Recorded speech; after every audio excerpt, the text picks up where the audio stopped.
કરીએ સાબરકાંઠાની તો સાબરકાંઠામાં વરસાદ સાથે બરફના કરા પડ્યા હતા। ભારે પવન સાથે વરસાદી માહોલ જામ્યો છે। ઈડર તાલુકાના વેરાબરમાં બરફ પડ્યો છે। પોશીના ખેરોજ દેલવાડામાં વરસાદ નોંધાયો છે। વડાલી માંથાસુર ચામુમાં વરસાદ નોંધાયો તો ભારે કરા પડતા સ્થાનિકોમાં દોડધામ મચી હતી। કમોસમી વરસાદથી ખેડૂતોના પાકને નુકસાન જવાની ભીતિ સેવાઈ રહી છે। સાબરકાંઠામાં બપોર બાદ ભારે પવન સાથે વરસાદી માહોલ જામ્યો હતો। વડાલી પંથકમાં બરફના કરા વરસ્યા હોય તેવા દ્રશ્યો જે રીતે સામે આવ્યા છે। પોશીના ખેરોજ દેલવાડા કોટડાના વિસ્તારમાં પવન સાથે વરસાદી માહોલ જામ્યો છે। વડાલી માંથાસુર ચામુ તેમજ ઈડર તાલુકાના પલાસણા ગામે બરફના કરા પડ્યા હતા। અચાનક ભારે કરા પડતા સ્થાનિકોમાં દોડધામ મચી હતી। કમોસમી વરસાદને પગલે બટાકા, જીરું, ઘઉં, વરિયાળી સહિતના પાકોને નુકસાન થવાની ભીતિ સેવાઈ રહી છે તો જગતના તાતમાં ચિંતાનું મોજું ફરી વળ્યું છે। તો જે રીતે કમોસમી વરસાદની સંભાવના વ્યક્ત કરવામાં આવી છે તો સાબરકાંઠામાં પણ અચાનક વાતાવરણમાં પલટો જોવા મળી રહ્યો છે। જે રીતે રાજ્યમાં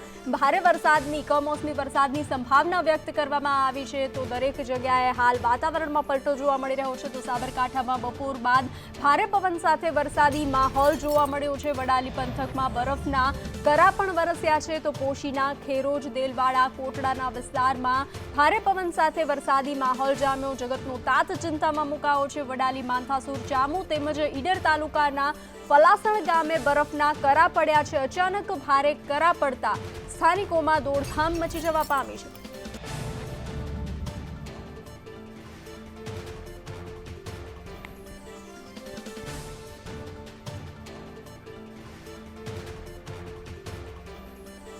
વધુ વિગત સાથે જોડાઈ ચૂક્યા છે સંવાદદાતા હિતેશ રાવલ। જી હિતેશ, કેવો માહોલ જોવા મળી રહ્યો છે, શું છે વધુ વિગતો?